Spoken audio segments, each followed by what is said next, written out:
ഇത് എന്ന് പറയുന്നത് നമുക്ക് പെട്ടെന്ന് ക്രേവിങ്സ് ഒക്കെ വരത്തില്ല. നമ്മൾ വിശക്കുന്നു പോയി ഫുഡ് കഴിക്കുന്നു. അങ്ങനെയുള്ള നമ്മുടെ ഇൻസ്റ്റിങ്സിൽ നമ്മളെ ആക്ട് ചെയ്യുന്നതിനാണ് ഇതെന്ന് പറയുന്നത്. സെക്ഷൽ ഡിസയർ വരുന്നു, അതിനൊക്കെയാണ് ഇത് എന്ന് പറയുന്നത്. സൂപ്പർ ഈഗോ എന്ന് പറയുന്നത് നമ്മൾ സൊസൈറ്റിയിൽ അല്ലെങ്കിൽ ഫാമിലിയിൽ നിന്നൊക്കെ കുറച്ച് വാല്യൂസ് കിട്ടുന്നുണ്ടായിരിക്കും. അപ്പം ഇങ്ങനെ ഒരു സൊസൈറ്റിയിൽ ജീവിക്കുമ്പോൾ ഇത്തരത്തിൽ ബിഹേവ് ചെയ്യണം, കുറച്ച് കൺട്രോൾ ചെയ്യണം, അങ്ങനെ ആയിക്കൂടാ, അങ്ങനെ നമ്മളെ പ്രിമിറ്റീവ് ഇൻസ്റ്റിങ്സിനെയൊക്കെ കൺട്രോൾ ചെയ്യുന്ന ഒരാളാണ് സൂപ്പർ ഈഗോ എന്ന് പറയുന്നത്.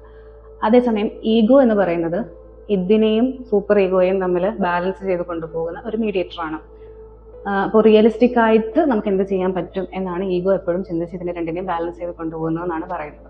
ഒരു എക്സാമ്പിൾ പറയുകയാണെങ്കിൽ, നമ്മളൊരു മീറ്റിങ്ങിനിരിക്കുന്നു. ആ മീറ്റിങ്ങിന്റെ സമയത്ത് നമുക്ക് വിശക്കുമ്പോൾ നമ്മൾ അപ്പം തന്നെ ആരെയും നോക്കാതെ ഒരു മര്യാദ ഇല്ലാതെ ഇറങ്ങിപ്പോയി ഫുഡ് കഴിക്കാൻ പോവുകയാണെങ്കിൽ നമ്മുടെ ഇതാണ് ആക്ട് ചെയ്യുന്നത്. അതേസമയം നമ്മൾ അത് ഒരു 6 മണി വരെ മീറ്റിംഗ് പോയാൽ അത് മോശമല്ലേ, അങ്ങനെ എല്ലാവരും ഇവിടെ ഇരിക്കുന്നതല്ലേ എന്ന് പറഞ്ഞ് നമ്മൾ നമ്മുടെ ഹങ്കറിനെയൊക്കെ കൺട്രോൾ ചെയ്ത് വളരെ മാന്യമായിട്ട് പെരുമാറാൻ നോക്കുന്നതാണ് സൂപ്പർ ഈഗോ എന്ന് പറയുന്നത്. എന്നാൽ ഈ ഒരു കണ്ടീഷനിൽ നമുക്ക് ചെയ്യാൻ പറ്റുന്നത്, ആരാണോ അവിടെ അതോറിറ്റി ആയിട്ടുള്ള ഒരാൾ, അയാളുടെ കയ്യിൽ നിന്ന് പെർമിഷൻ വാങ്ങിച്ച് പോയി കഴിച്ചിട്ട് മാന്യമായിട്ട് തിരിച്ചു വരിക എന്നുള്ള ഒരു റിയലിസ്റ്റിക് സൊല്യൂഷൻ നമുക്ക് തരുന്ന ഒരു മീഡിയേറ്റർ ആണ് ഈ ഇതും സൂപ്പർ ഈഗോയും തമ്മിലുള്ള ഒരു ബ്രിഡ്ജ്, അതായത് ഈഗോ എന്ന് പറയുന്നത്.